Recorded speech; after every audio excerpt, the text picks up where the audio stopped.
Siyempre, natural. Tuloy-tuloy po ang kwento hanggang sa susunod na yugto. Nandiyan na yung nag-away yung magkaibigan. Dahil, alam nyo na, dahil saan? Sa pera, alam nyo, no? At siyempre, etc.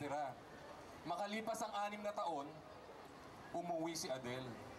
Nadatnan niya yung kanyang anak na nabuntis sa pagkadalaga. At si Osang, nakulong dito sa Hong Kong for overstaying. OS. Alam ko, narinig nyo na yung kwentong yan, di ba?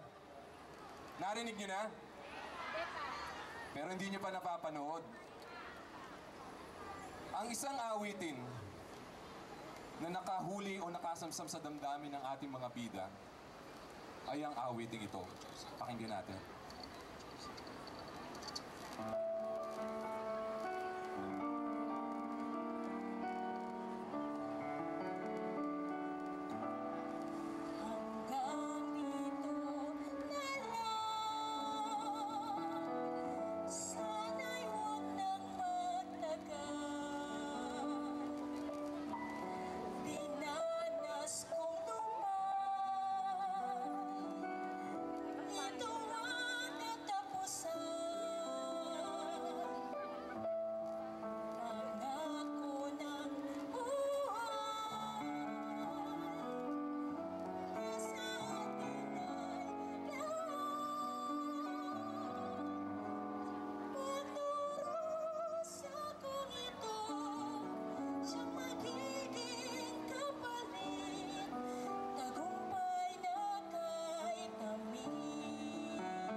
Sa darating po na Martes, isi-celebrate po natin ang Araw ng Kalayaan.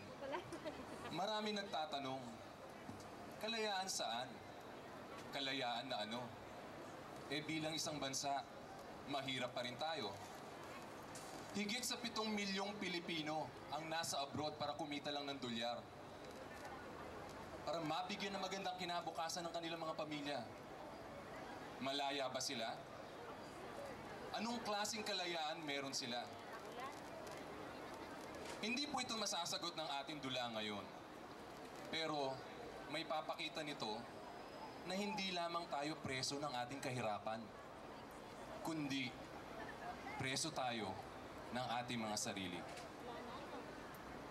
Diyan po nagwawakas sa mga halaw o excerpts ng ating programang Maids of Honor, ang kwento ni Osang Atadel. Ito po ay isang handog ng Entablado Production para sa inyo, na katulad kong magigiting na Pilipino na nandito ngayon dito sa Hong Kong.